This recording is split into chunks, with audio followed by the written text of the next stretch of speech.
Hi, welcome to UTV Guna. I got Rishi here with me.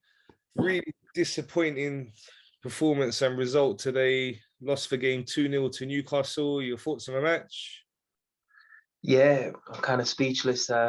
Completely disappointing performance. I think we're over reliant on someone like Saka, who didn't have the best of games today. But yeah, what can you say? I mean, like there was just no intent considering we only had two matches to win now. If we win both of them, it's in our hands. We get top four. We've not been there for 6 years. It's just pathetic. I mean, El Neni passing the ball sideways, and it's just like there was no intent. No one was going forward. No one was trying to score a goal. I don't know what to say, to be fair. And the worst thing is, I mean, you called this when I spoke to you a few days ago. You said to me, do you know what? Newcastle could be dangerous. It's their last home game of the season. They're going to come and perform. And that's what they did. But I think it was a combination of Newcastle playing a decent game and Arsenal just not being there. Yeah, we really didn't turn up. We were lackluster from the start.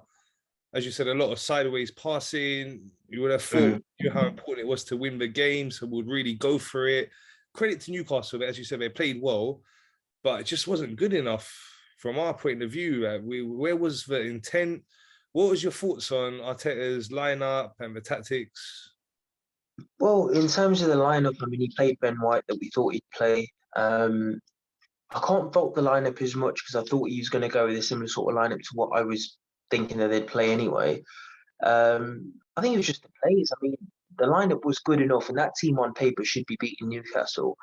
It was just the players, like I said, a lot of sideways passing, like you just said as well. Just no clear intent, considering this is like almost a final in a way for us. We win this game, we're 1 point ahead of Spurs. And now that we're 2 points behind them, I mean, just last week we were 4 points above them. Now we're 2 points behind them. So we've completely wasted any sort of advantage we've got. And now looking at it, I know I spoke to you a few days ago saying that Spurs are going to bottle something. They're going to, not take 6 points away from their last two games. They've already got three. I don't think we're going to get top four now. I mean, even if Spurs draw, that will mean they're 3 points ahead. If we win, their goal difference is far superior for us to even catch up now. So we're looking at Spurs to lose, which is Norwich doing us a favour, and we need to win our game. But it seems unlikely at the moment now.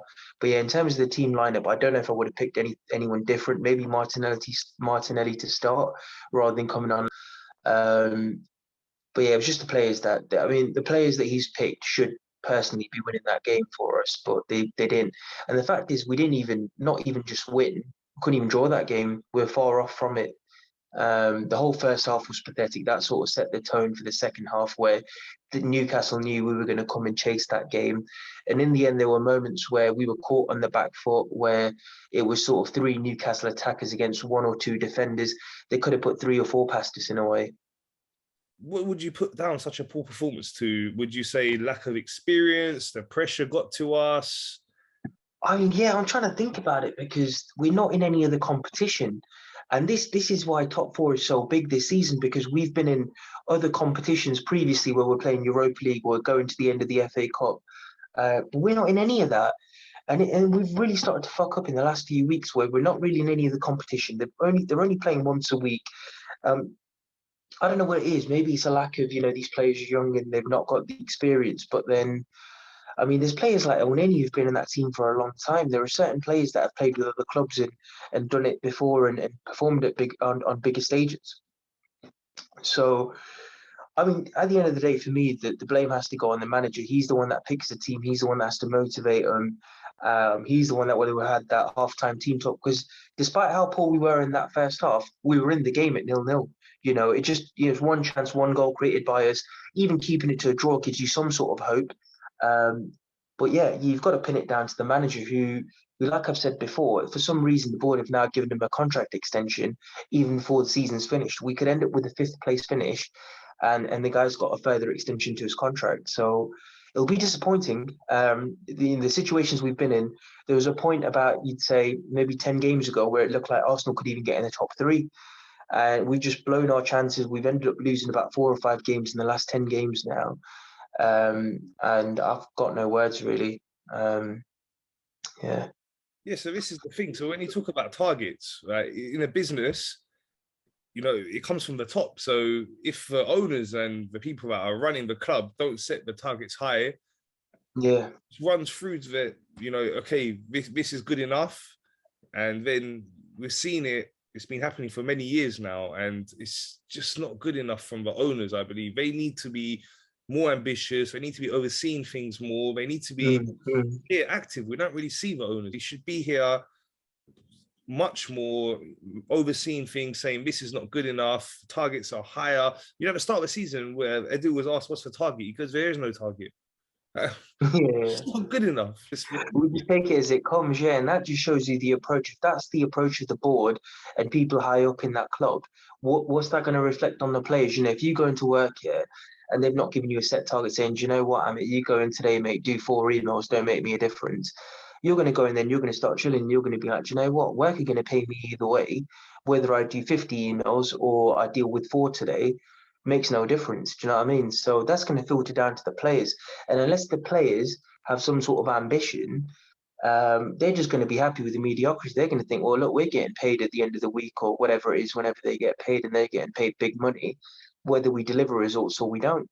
And every so often we'll be happy with like an FA Cup or something, and that'll be it. This club ain't going to get far with that sort of attitude and mentality. Yeah, it's really sad. So just to finish with, I'm going to ask you prediction for this weekend, final weekend of the season.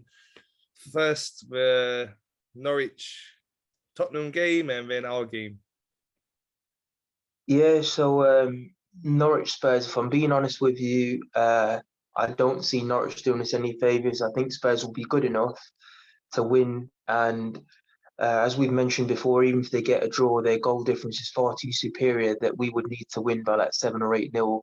And even then, I'm not sure if it's achievable. I'm not sure of what the exact goal difference is, but I know that they're well ahead of us. So I don't see Spurs losing that game personally. Whether they draw, that's a different story. But even then, it won't be enough. I see us probably finishing our season on a high and maybe getting a win in that last game. But it's not going to make much of a difference.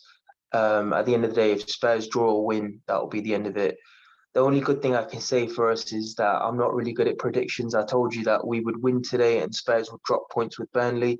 That's not happened. So fingers crossed. I mean, you never know with football, anything can happen. Am I optimistic? Probably not. But we'll just have to wait and see now.